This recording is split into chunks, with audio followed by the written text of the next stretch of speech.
Out of the 7.6 million deaths recorded among children less than 5 years in 2010 worldwide, 18% was due to pneumonia.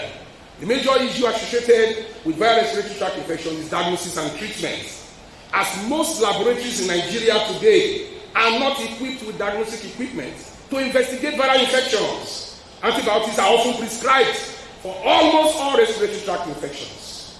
This is one of the reasons for the proliferation of antibiotic resistance. While most viral respiratory tract infections are self-limiting, most of them become chronic and serious health implications. To solve this problem, I have conducted a series of studies on viral respiratory tract infection.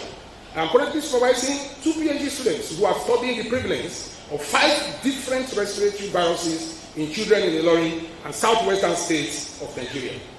Despite this, in 2017, I have collaborative research with Professor Rumi Chunara of New York University, USA, where we studied the etiology of respiratory tract viruses in children and obtained very interesting contributions.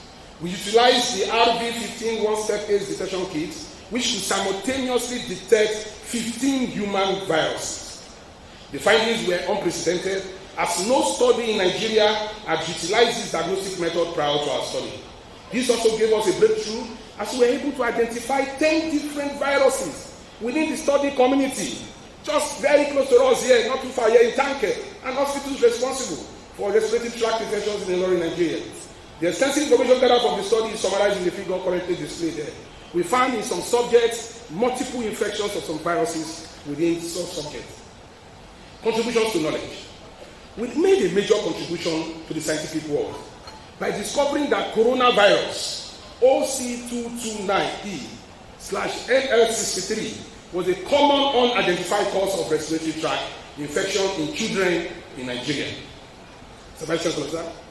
This is the only study that has reported the prevalence of coronavirus in human samples in Nigeria to date. Accidentally, we are in the time when coronavirus just left its cage, left the viral world to the human world in China. Right now, as the MC said, which we are all aware, we have about 400 cases now of a new strain of coronavirus ravaging that country in China. That spreads now to 4 other countries in the world, America inclusive. A travel ban has been placed by Americans over any Chinese who wants to travel to America. Just yesterday, of course, WHO convened an emergency meeting, and the meeting was also postponed till today because they wanted to take a decision if there's a need to declare public emergency of international concern. This is worrisome because this new coronavirus strain, which we're talking about in China, for the first time can be transmitted from human to human. I have reported coronavirus in Nigeria in 2017. The fundamental question now is, what are we doing?